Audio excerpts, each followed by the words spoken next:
Joining us today here at the New American is Zoe Warren, who you may recognize as the host of 2A for Today here at the New American, but he's also, you may not realize this, running for Lieutenant Governor of South Carolina. And joining us today here on the program to discuss his race for Lieutenant Governor in South Carolina is Zoe Warren himself. Zoe, thank you for joining us today here in the program. Christian, how are you, sir? Doing well.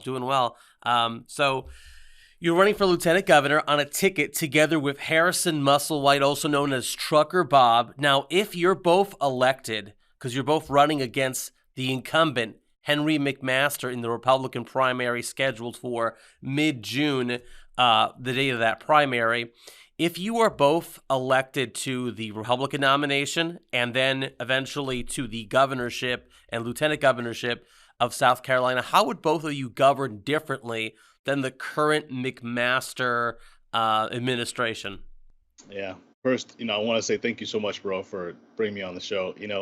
People probably think that we hang out together, we have lunch and dinner together because we host programs for the New American, But I'm so honored to be on your show. I'm kind of a little starstruck because you're a mammoth personality. So thank you for allowing me to come on and talk. I really appreciate it. Oh, you're welcome. And the feeling is mutual. And for those of you who are watching, we've actually never met before in person. Actually, this is our first time even seeing each other face to face in live conversation interview. Only on the phone, right? Only on the phone. This is great. Yeah. Well, you asked a question about how we would govern differently than Governor McMaster. One of the things I think that we would do differently is we trust South Carolinians more than we trust people who want to grow the national government, people who want to grow trespasses of the boundaries of the republic. Okay, so one of the ways that we want to govern differently is by actually having South Carolinians be the ones who guide our policy-making decisions and not organizations, associations, or whatever outside of South Carolina dripping in their influence and their policy perversion into how we make decisions here. Because Governor McMaster really doesn't make a whole lot of decisions here. Between his chief of staff and, Governor Beshear in Kentucky and the National Governors Association and all the other various interests, those are the people that are making the decisions for Governor McMaster. He just, at the end of the day, looks at what he thinks is going to be the most political for him beneficially, and he goes with that. So, I'll give you an example. Like the CCP is buying up property here. The Chinese Communist Party. The Chinese Communist Party, not the Chinese. Chinese are beautiful people, amazing culture, wonderful food. I love Chinese people. The CCP, however, is a mechanism. It's almost a apparatchik attached to the Chinese people that is doing its best to buy up the world. It really wants to be dominating the world, and it's not doing it the way that American imperialism did it back in the past, where you just run over people. They're doing it with money. They are truly coming in and destroying our economies. They manipulate their currencies.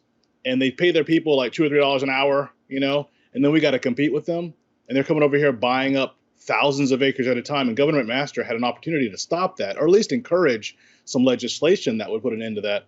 Because Patrick Haddon, one of our representatives here, had two amazing policy ideas that he put forth. He put them in the hopper, and it would stop CCP from being able to buy like thousands of acres at a time. It would also take our pensions out of CCP investment products, things that the CCP is probably the majority shareholder in, intrinsically tied. We're inextricably now just linked to CCP under McMaster. And that is not something that South Carolinians, if I polled them, 99% of them would say, no, we don't want that. It doesn't matter, black, white, green, yellow. And so the reality is that our governor is not necessarily trusting South Carolinians. He really thinks he's smart. We're non-essential. The people he say is essential, and they're the patricians. We're the plebeians. They make the rules. You just do what we tell you. That Roman style of republic, we're the called out ones, anointed, illuminous group people. You guys are stupid, and we'll make decisions for you. We will govern differently than that. So like your campaign website says, It mentions South Carolina first, which is kind of a nice callback to how Trump ran on America first. And even when Trump spoke at the UN, he told other countries to reject globalism, but to put their own country's interests first.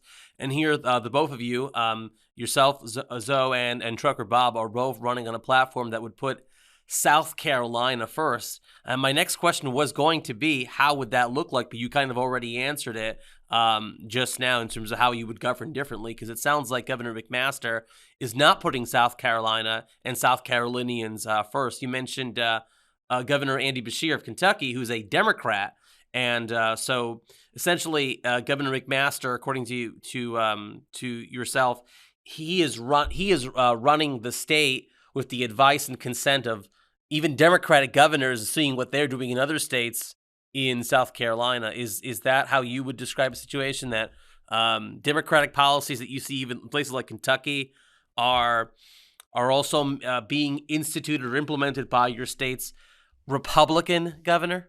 Yeah. And I mean, I don't want to just throw it on Bashir because it's not. It's Gates. It's the NGA as a whole. Okay, give you an example. At the beginning of, and there's nothing wrong with the NGA, to be honest with you. It's great that governors get together and talk. There is something wrong with the policy perversion that is infecting the National Governors Association. Bill Gates is like best friends with the governor of North Dakota, and they get together and they work on policy concepts that the NGA will institute. If you look at in 2020, the chairman of the National Governors Association, if you could imagine the worst person that could possibly chair the National Governors Association at the beginning of the pandemic, who would you think it would be? Probably Andrew Cuomo, if I had to guess, or the governor of California, perhaps. It was Governor Cuomo. That's exactly right. I mean, you knew it. That was it just a guess. I didn't even know who actually was running it at the time. But if you're thinking about, the Gotham City evil person, bad guy that you don't want running something that's going to affect your state, Andrew Cuomo's the guy, right? So he's like the Joker. And I mean, truly, we had the highest, I think, pandemic elderly deaths at the beginning of the pandemic. That's the reason why we kind of changed gears a little bit. We were going full bore with everybody else's policies. There's a reason why our policies here in South Carolina look more like Oregon or New than York, Florida. It looked more like Michigan than South Dakota. And it's because our governor did not have the moral courage to actually talk with South Carolinians. He made a 15-day order, right? So we could figure out what was going on. What is this thing that's hitting us? How do we respond to it? And then 33 15-day orders later, I mean, truly, he went and did something unprecedented. There's no law that says he can continue to do emergency orders one after the next. So he would just slightly change the order. Instead of calling the legislature together, which he has the power to do, call the legislature to a special session, and the people can have their representatives determine what course of action South Carolina will take in the upcoming whatever. Now, if they don't get it together, I mean, you guys aren't working together. You guys got to talk to each other, figure something out. If you don't, then I'll have to do another order. But I'm not going to just hold you to that order and not allow the people to have their voice. Yeah, so he didn't even try to go to the legislature. Now, one could say, well, to be fair, all the governors, even Kristi Noem and Governor DeSantis, at first started to implement some of the draconian lockdown measures. But as soon as Governors Noem and DeSantis in their respective states got some pushback from their legislature and their constituents, they quickly were the first ones to stand up against the NGA, against the recommendations from Fauci and others that all states should lock down. But your governor, your current governor there in South Carolina, McMaster, he did not stand up in any capacity. He just went along with the same policies as the other governors. And he couldn't, because he is co-chair of an arm of the NGA for pandemic recovery. He co-chairs it with Governor Beshear. So he's like fully invested in the policy perversion that comes from this, almost like a government. The association movement almost looks like a government on top of our government, because they stay in power. They never, it doesn't matter who gets elected. Elected person is going to get out eventually, but those associations are going to stick around. They're going to outlive the elected people. So they put the policy perversion in, and they keep putting the policy perversion in. And I think Governor McMaster may find himself employed by the NGA outside of his governorship after June 14th. But if you're elected to the lieutenant governorship, how well are you ready to become governor? If in the event, let's say, Musselwhite is elected governor along with you, and he can't fulfill those duties, he gets sick or steps down, whatever the reason is, are you prepared to become the governor of South Carolina? That's an interesting question. I can tell you this much, that there is no better judge, there's no better person to judge and to make decisions than a just person, right? People that are not vain and unreasonable. It's been my experience so far that there are really good people in every area doing really good work that are not vain and unreasonable. And those people, generally speaking, they feel a sense of like the call of God on their life, and they serve wholeheartedly, they serve patiently, they serve competently. And that's how I will approach being governor if I have to do that, if I have to step into that role. As a matter of fact, as we go forward, I'm going to be looking for people that have like hearts within the administration that are already there. We've been talking to people at the SCDOT. I've been talking to folks that work for DHEC, Board of Education. We're looking and we're finding people right now that can step into roles in the executive administrative agencies in order to make sure that no matter what happens to the governor, to myself, to, even the president of the Senate, God forbid, it's not the president, excuse me, the governor, myself, the president of the Senate, that there are people that can take the reins and make sure that it's maintained. Personally, I have relationships with some of the best, most powerful politicians and military minds in the state of South Carolina. I have the greatest counsel that there is in my state. I don't need to look outside of it, even for counsel. Right now, our governor is getting complete counsel. Our governor, the sitting governor, he's kind of a coil. He's just a coil for policy from other places to come into South Carolina. I got plenty of folks right now that if I was solely to take counsel from someone else, like our current governor is, it will be people in South Carolina that know South Carolina, that love this state, that will protect our state from federal overreach, from invasion, from CCP, just using us, from mismanagement, emergencies, whatever you name it. There is so much talent in South Carolina that I could probably sit back on a Zoom call, get counsel on the best course of action, and do exactly what they said, and we would be absolutely safe. We will be taken care of. And so, yeah, I do believe I do a pretty good job, just not because of me and my own ability. I'm going to go in there and be the Messiah, but because I got an entire army of Israel that's behind me, to go in and make sure things are done with integrity, with compassion, justly, for the state of South Carolina. Excellent. Now, in addition to being affiliated with the National Governors Association and working together with Governor Andy Beshear, Governor Henry McMaster on April 14th signed H3205, which is the Convention of States bill that applies to Congress for a constitutional convention, supposedly to propose amendments that would impose fiscal restraints on the federal government, limit the power and jurisdiction of the federal government, and limit the terms of office of its officials and for members of Congress. And there's also another bill in the South Carolina legislature making its way through, S133, which applies for a constitutional convention supposedly to propose a balanced budget amendment. Now, where do you stand on these attempts of holding this massive national federal convention under Article 5 to amend the Constitution? Well, honestly, I love Article 5. I think Article 5 is amazing. It's in our Constitution. I love our Constitution. I don't like, actually, to be honest with you, there are some amendments that I wish we didn't even have.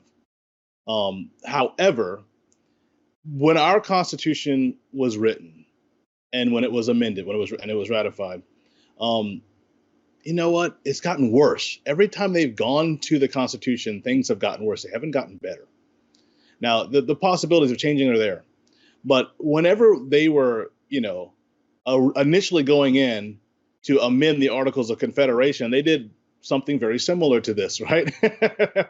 And they threw out the Articles of Confederation and started over. And now we have the Constitution we have now. And at that table, we did not have the people showing up with knives and scissors and tape and paste. They weren't communists.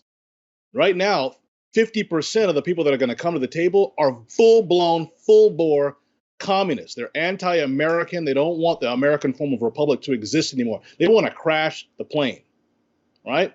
50% of them.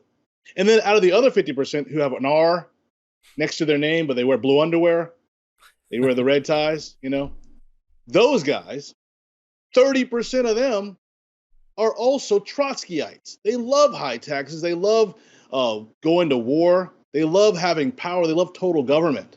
And out of the what's left of that, of the Republican side, the other 70%, they don't agree on anything.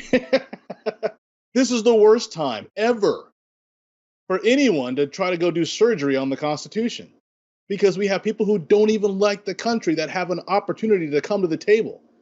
At least the people in the first one really did love the idea of coming together and having liberty, Now we have people who want to make us slaves.